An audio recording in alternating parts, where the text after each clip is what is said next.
All right, so listen everybody, I'm showing you behind the scenes the signature seasoning blend and how to use it, what to do with it. First things first, you wanna make sure you got some beautiful farm fresh chicken. I always told you guys to wash it and then pat dry. It's important to do that because you don't want the water to kind of wash off your seasoning.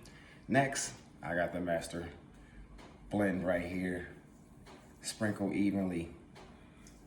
All right, now, in my tips, I tell you guys 6 to 24 hours is the allotted time. So with the magic of television, I'm going to swap out this bowl with another bowl that I have that actually has been sitting overnight.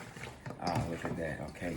Now, I don't know if you can smell that in the comfort of your home, but I promise you, it is good. Now, one cool thing to make sure that your chicken is consistent, make sure I don't use the same glove, is make sure you put in a nice even coat, all right? So once you touch the chicken with one hand, you always wanna make sure that you don't go back in with the hand that hasn't been in the chicken, and then you want it to look something like so. Beautiful, right? A couple more tosses.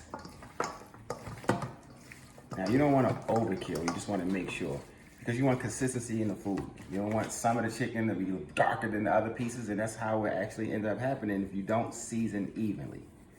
All right, so you want to put that in there one more again. Give it another cool little toss.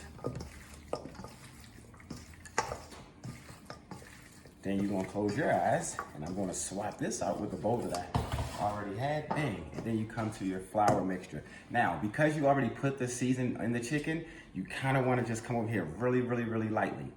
All right, I just put a little bit in my flour, little bit in the flour, right? Some black pepper, and then some salt. Now, the cool thing is, guys, remember, this seasoning really doesn't have any salt in it. So if you like salt, you're gonna have to add that in yourself. This was a healthy, taste good concept to make sure that it was definitely not going to, raise blood pressure and some of the stuff that goes on in our communities. So I wanted to make sure that you guys got a really clean flavor profile without necessarily having the effects of that. Now, we're gonna bring that bowl back. Then you're gonna go ahead and dip it in your flour. And keep in mind, this is one of the signature items. This is the Chef's Stix lollipop. You don't have to do the work, you can just hire me to do it, but if you're gonna buy the season, I wanna show you what to do with it in the comfort of your own home. And I'll come back in a second, guys, and show you what that looks like.